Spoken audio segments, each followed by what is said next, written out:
नमस्कार दोस्तों, आज हम बात करेंगे नए संसद भवन के बारे में।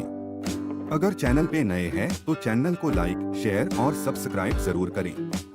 भारत के नए संसद भवन में आपका स्वागत है। इस वीडियो में हम इस ग्रेट स्ट्रक्चर पर करीब से नजर डालेंगे और इसके हिस्ट्री, आर्किटेक्चर और महत्व के बारे में जानेंगे। नया संसद भवन नई दिल्ली में स्थित है और देश की सबसे प्रभावशाली स्ट्रक्चर्स में से एक है।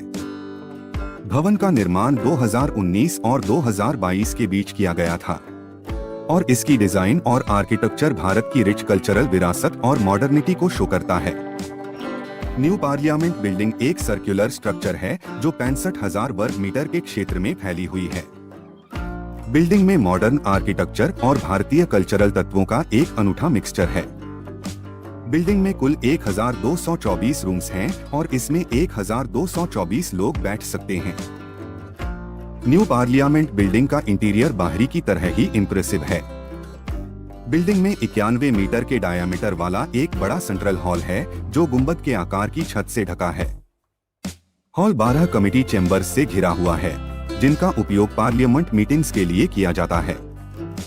न्यू पार्लियामेंट बिल्डिंग में एक लाइब्रेरी भी है जिसमें बुक्स और अन्य रिसोर्सेज का विशाल कलेक्शन है। लाइब्रेरी 2 फ्लोर्स में फैला हुआ है और एक कॉरिडोर्स के माध्यम से मुख्य बिल्डिंग से जुड़ा हुआ है। और नया संसद भवन एक अंडरग्राउंड टनल के माध्यम से पुराने पार्लियामेंट हाउस से जुड़ा हुआ है। 1927 में बने पुराने संसद भवन को अब म्यूजियम के तौर पर इस्तेमाल किया जाएगा। न्यू पार्लियामेंट बिल्डिंग एक खूबसूरत गार्डन से घिरा हुआ है जो इसके आकर्षण को बढ़ाता है। गार्डन को इस तरह से डिजाइन किया गया है जो बिल्डिंग की आर्किटेक्चर को पूरा करता है। नया पार्लियामेंट हाउस भारत के डेमोक्रेसी और प्रोग्रेस का प्रतीक है। यह देश की रिच कल्चरल विरासत और मॉडर्निटी के प्रति इसकी कमिटमेंट का रिप्रेजेंटेशन करता है। इस भवन को HCP design, planning and management private limited द्वारा डिजाइन किया गया था और इसका निर्माण टाटा प्रोजेक्ट्स लिमिटेड द्वारा किया गया था। यह बिल्डिंग भारतीय आर्किटेक्ट्स और कंस्ट्रक्शन कंपनियों के कौशल और स्पेशलाइजेशन का एक प्रतीक है। भारतीय पार्लियामेंट का एक लंबा और रिच हिस्ट्री रहा है। पहली भारतीय संसद की स्थापना 1919 में हुई थी जब ब्रिटिश सरकार ने इंडियन सरकार एक्ट पास किया था। राज्य परिषद और विधान सभा के साथ एक द्विसदनीय विधायिका के लिए एक्ट प्रोवाइड किया गया। भारतीय इंडिपेंडेंस आंदोलन ने भारतीय संसद को आकार देने में इम्पोर्टेंट रोल निभाया था। भारतीय संविधान, जिसे 1950 में अपनाया गया था, भारतीय संसद का फाउंडेशन है। संविधान सरकार की एक पार्लियामेंट सिस्टम प्रदान करता है जिसमें प्रेसिडेंट राज्य के प्रमुख के रूप में और प्रधानमंत्री सरकार के प्रमुख के रूप में होते हैं। पार्लियामेंट 2 सदनों, लोकसभा, जनता का सदन और राज्यसभा, राज्यों की परिषद से बनी है।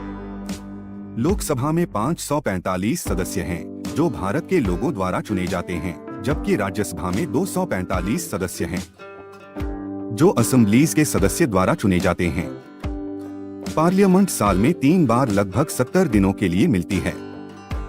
इन सेशंस के दौरान संसद के सदस्य नेशनल इम्पोर्टेंस के वेरियस इश्यूज पर चर्चा और बहस करते हैं। इंडियन पार्लियामेंट ने देश के पॉलिटिकल, सोशल और इकोनॉमिक सिनारियो को आकार देने में इम्पोर्टेंट रोल निभाई है।